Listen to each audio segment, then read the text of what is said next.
As the government shutdown drags on, Senators Johnson and Peters faced off on the Senate floor, each presenting competing bills to provide pay for federal workers during the shutdown. Watch their debate right here.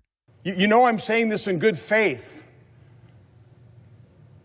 Please do not object. Let this bill pass so the House can come back and sign this into law, and these good people who are forced into work or who have been furloughed can get the pay they deserve.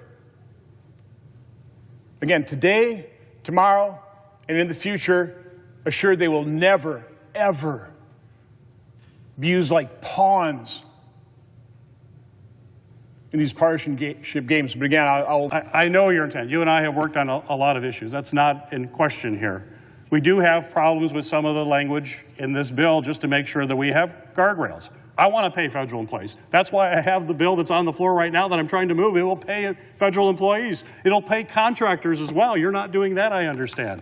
Everybody who is being shorted right now should be paid, and that's what my legislation does. So we could do that. You know, I'm happy if you want to take my legislation and put your name on it, I'll support it, and we'll pass it right now and send it there, and people are going to get paid. So if you really want to do that, we could do that today. Would you want me to just to put your name on this bill and then we'll pass it? That would be fine to do that.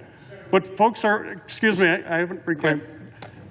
So we can make that happen. And if you put it on the floor later, we'll go through the process. I would hope that you and I, during that process, could work on language to perhaps address some of the concerns that I have.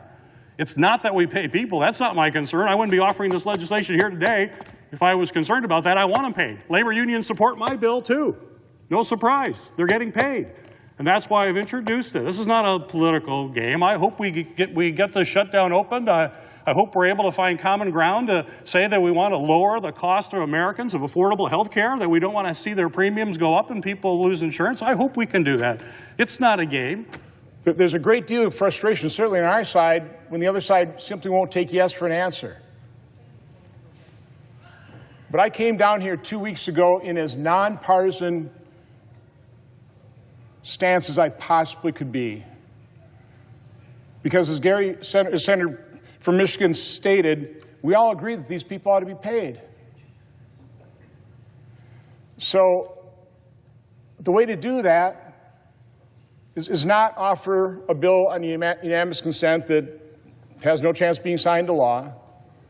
The way to do that is to vote to proceed tonight to this bill.